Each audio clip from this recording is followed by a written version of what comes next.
তোমাদের জন্য দারুণ সুখবর, অন্নপূর্ণা যোজনার এখন অনেকেরই স্ট্যাটাসে অ্যাপ্রুভ শো হচ্ছে। কাদের কাদের শো হচ্ছে? যাদের আন্ডার প্রসেস ছিল তাদেরও অ্যাপ্রুভ শো হয়ে যাচ্ছে, যাদের ফর ফার্দার ভেরিফিকেশান তাদেরও অ্যাপ্রুভ করে দেওয়া হচ্ছে। এবার এই যে অ্যাপ্রুভগুলো কিভাবে হচ্ছে, কেন হচ্ছে, সম্পূর্ণ তথ্য তোমাদের কাছে এই ভিডিওর মাধ্যমে ডেসক্রাইব করবো, একদম লাইভ প্রুফ তোমাদের দেখাবো।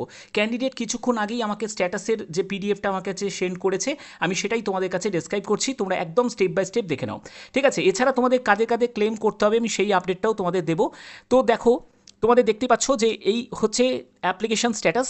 তো এই অ্যাপ্লিকেশন স্ট্যাটাসে 5ই জুন 2026 সে ফর্ম সাবমিট করেছিল এবং তার আন্ডার প্রসেস, দেখো আন্ডার প্রসেস দেখাচ্ছিল, কিন্তু তারপরে আজকে জাস্ট চেক করেছে, আজকে চেক করার পরে তার দেখো কি দেখাচ্ছে, অ্যাপ্রুভ দেখাচ্ছে, অর্থাৎ আন্ডার প্রসেস থেকে এবার অ্যাপ্রুভ হয়ে যাচ্ছে। এবার দেখো, আমি তোমাদের আগেও বলেছি যে আন্ডার প্রসেস মানে হচ্ছে ভেরিফিকেশন এখনো কমপ্লিট হয়নি, ভেরিফিকেশন চলছে, ঠিক আছে? ভেরিফিকেশন চলছে। এবার এই ভেরিফিকেশন কমপ্লিট হওয়ার পরে যদি তোমার সম্পূর্ণ তথ্য যদি জেনুইন হয়, তুমি যদি একজন যোগ্য প্রার্থী যদি হয়ে থাকো, তাহলে তোমাদের কি করা হবে?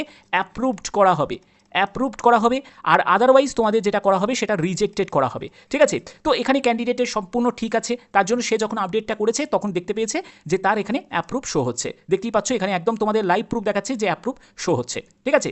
তো আরেকজনের স্ট্যাটাস দেখো, এই স্ট্যাটাসে হচ্ছে ফর ফার্দার ভেরিফিকেশান, সে যখন চেক করেছে, তার স্ট্যাটাসটা যখন চেক করেছে তখন ফর ফার্দার ভেরিফিকেশান শো করছিল, এবং এখানে আন্ডার ইনকোয়ারি গভর্নমেন্ট এমপ্লয়ি, অর্থাৎ তিনি যখন ফর্মটা ফিল আপ করেছেন তখন সেই ফর্ম ফিল আপ করার সময় তার পরিবারের হয়তো কোনো একজন সদস্য সে গভর্নমেন্ট এমপ্লয়ি ছিল, তো সেটাই সে মেনশন করেছে।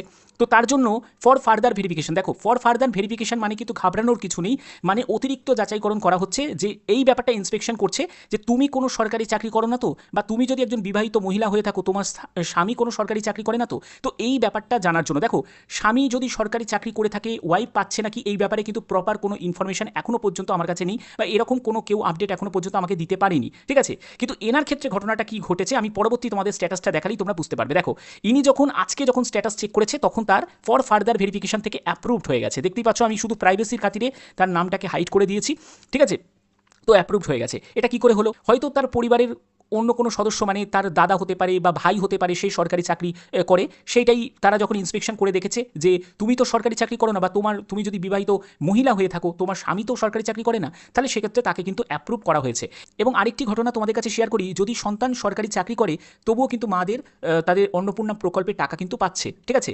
তো তোমাদের কাদের পেয়েছে, বা তোমরা যদি এই ব্যাপারে কোনো প্রপার ইনফরমেশন পেয়ে থাকো তাহলে অবশ্যই কিন্তু কমেন্টে জানাবে, এবং তোমাদের কি স্ট্যাটাসে দেখাচ্ছে সেটাও কিন্তু কমেন্টে জানাবে। এবার ব্যাপার হচ্ছে যে দেখো, এইখানে যে যাদের তোমাদের রিজেক্টেড বা মেবি ফার্দার ভেরিফাইড এটা যাদের শো করছে, তাদের কিন্তু অবশ্যই তোমাদের যেটা করতে হবে, তোমাদের ক্লেম করতে হবে। এবার দেখো, তুমি যদি একজন সঠিক ক্যান্ডিডেট যদি হয়ে থাকো, তুমি যদি যোগ্য প্রার্থী হয়ে থাকো, তাহলে অবশ্যই তোমরা কিন্তু ক্লেম করতে পারো, এবং ক্লেম করার পরে তোমরা নিশ্চয়ই তোমরা সুফল পাবে। কিন্তু সেটা যদি তুমি যোগ্য হয়ে থাকো, বা তুমি যদি অযোগ্য হয়ে থাকো, তাহলে কিন্তু ক্লেম যতই করো না কেন, তোমাদের কিন্তু বারবার করে এই রিজেক্টেডটাই কিন্তু শো করবে, ঠিক আছে? এবার আরেকজন ক্যান্ডিডেট সেও কিন্তু ক্লেম করতে পারে, যাদের ফর্ম ফিল আপে কিছু গন্ডগোল করে ফেলেছো, হয়তো তোমার নামে স্পেলিংয়ে কিছু গন্ডগোল করেছো, বা এমন কিছু গন্ডগোল করেছো যেগুলোর জন্য তোমাদের ভেরিফিকেশন কমপ্লিট করতে পারছে না, তারাও কিন্তু ক্লেম করতে পারো। এবং ক্লেম কিভাবে করতে হবে, সেটা কিভাবে কারেকশন করতে হবে, সেই ব্যাপারে অলরেডি আমি চ্যানেলে ভিডিও দিয়েছি, তোমরা একবার চেক আউট করে নিতে পারো। এছাড়া তোমাদের তোমাদের স্ট্যাটাস তোমাদের শো হচ্ছে। তো আজকে যে স্ট্যাটাসটার আপডেটটা তোমাদের দিলাম, তোমরা প্রত্যেকেই তোমাদের স্ট্যাটাসটা একবার চেক করে নিও, ঠিক আছে? অনেকেরই যাদের আন্ডার প্রসেস ছিল তাদেরকে ভেরিফাইড করে তাদেরকে অ্যাপ্রুভ করে দেওয়া হচ্ছে, ঠিক আছে? তো তোমাদের কি শো করছে সেটা অবশ্যই তোমরা কমেন্টে জানাবে। তো আশা করি এই ভিডিওর মাধ্যমে প্রত্যেকটি তথ্য তোমাদের কাছে তুলে ধরতে পারলাম। যদি ভিডিওটা ভালো লাগে অতি অবশ্যই ভিডিওটাতে একটি লাইক করো, চ্যানেলটিকে সাবস্ক্রাইব করে বেল আইকনটাকে অল করে রেখো। এখনের মতো এটুকুই, টাটা।